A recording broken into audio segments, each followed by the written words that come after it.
Bill, what was your message to the team in the huddle there before the fourth quarter started? I just told them, we got a 3-point lead and 10 minutes to go in the best place in America to play. I said, this is what you came to school here for. This is what college sports is supposed to be about. So everyone was very calm. Everyone felt like they were in a good spot. So it was their ball coming out of the third quarter, and I said, let's get one stop, one score, and see what happens. But this group is very level-headed, and it was very calm but excited at the same time. Seemed like still kind of a quiet 26 for Caitlin Clark. Or how do you feel like you guys did defending her? I thought Lex did an amazing job. That kid is, she's going to shoot it. That's not rocket science. And, the big thing is she scored 26 points on 26 shots. And that's what I told Lex before the game. If her shots equal her points, that's exactly what we wanted. And, we kept the ball in front of her. We tried not to let her she only had 3 assists. So that was a big piece of it, not foul. Lex is a phenomenal defender. And, Caitlin's a phenomenal basketball player, but she had to work hard to get her shots. And some of the shots she hit, you just got to damn, that's pretty good. But overall, I can't say she didn't do a great job. Bill, 5 years in a row is a long time to go without beating someone. Just what's your sense of, is it relief right now or what is it? I don't know if it's relief. I'm very happy for our kids that they get to talk about that. I'm happy for our fan base. I'm happy for everyone who loves Iowa State. We had our stretch where we beat them 5 years in a row at 1.2. So it's fun that this kind of game and this kind of rivalry brings that much attention to our school, our sport, our state. And it's nice that the games have been so competitive, and luckily tonight we finished it, unlike the last couple of years. Bill, your post by Susan. committee Oh my goodness. did an awfully good job. Is that something that obviously controlling Monica is a huge deal when you face Iowa? Oh, it's a huge deal, and I thought B and Mo did a great job of just, don't let her get her best position before she catches the ball. Don't foul. Make her shoot tough shots over you.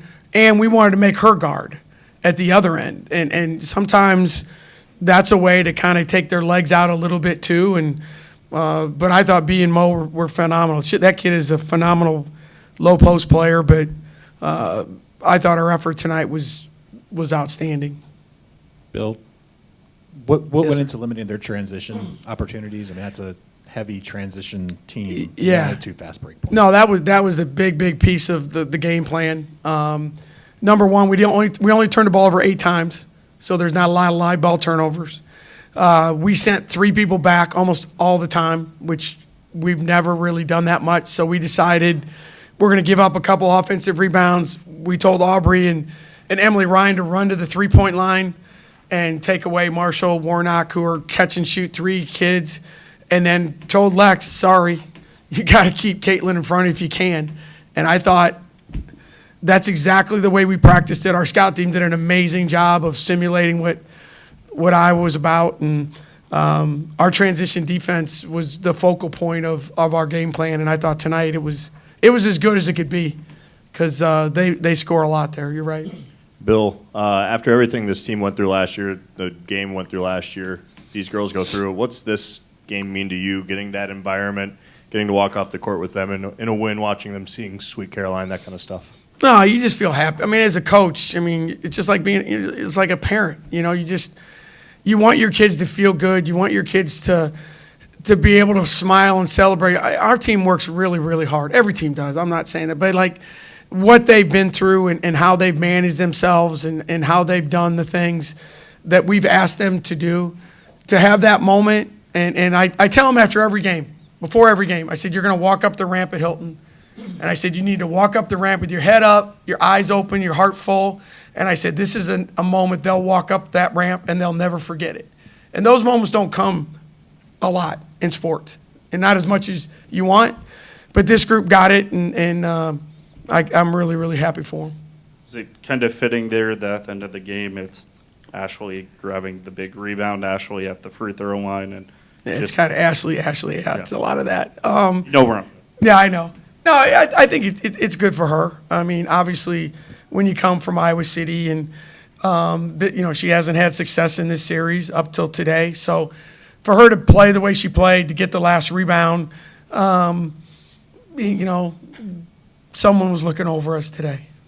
Do you, is that something you talk to her about, kind of get her ready for? Because like you had said, there have been some really tough games for her in this series. Is that a conversation that's ever come up?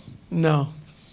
It probably should, but she doesn't want to have that conversation, and she doesn't need it. She really doesn't. I mean, she completely understands what this is about, and she knows where she went to high school, and she knows what people are going to say and not say, and the kid just wants to play basketball, and she loves playing basketball at Iowa State, and what she's done here is amazing. And if this is her last year at Iowa State, I promise you this is a moment that you're going to see her smile a little more than normal. A big part of getting Maggie back was just having some extra depth at guard. It seemed like tonight, especially with Emily picking up a third foul, she really stepped into that relief role off the bench. What were your thoughts on her No, performance tonight? great point. No, Maggie was phenomenal. She brings, it's not just minutes, the emotional uplifting part of her coming in the game is big, because our kids understand it sucks to get hurt, and the rehab could be even worse. And our team has seen her and what she's had to go through to get back to the court. So it's just one of those things that, yeah, we need those 10 minutes really, really badly. But I just think Maggie's such a big part of our team. And, Maggie's, I tell people all the time, Maggie had her birthday parties at our games. I mean, she's a Cyclone to the core. So it adds even another level of excitement when she gets in the game, and made some plays. And every day she's getting healthier, and she's a big part of what we want to become. Have this rivalry in women's basketball in this state ever been better than they are right now? Ooh. I don't think it's ever been better. It's just because, both teams are really, really good, I think, and it's gotten a lot of attention. And you have the Ashley Jones, Caitlin Clark story, and I think it's big because this is the first time. And again, I don't remember as much as I should. I always look at Nicole; she's like doing this to me. But I think it's the first time that I can remember in a long time where you had two really good teams, phenomenal crowd coming out of the COVID stuff. And, the people are writing national stories about it because of Caitlin and Ashley Jones. So I think you throw all that together, it probably adds another layer to it, certainly. And it's fun that our state, and certainly it's fun that Iowa State's getting that kind of national attention. It's a great thing. Thank you, everyone.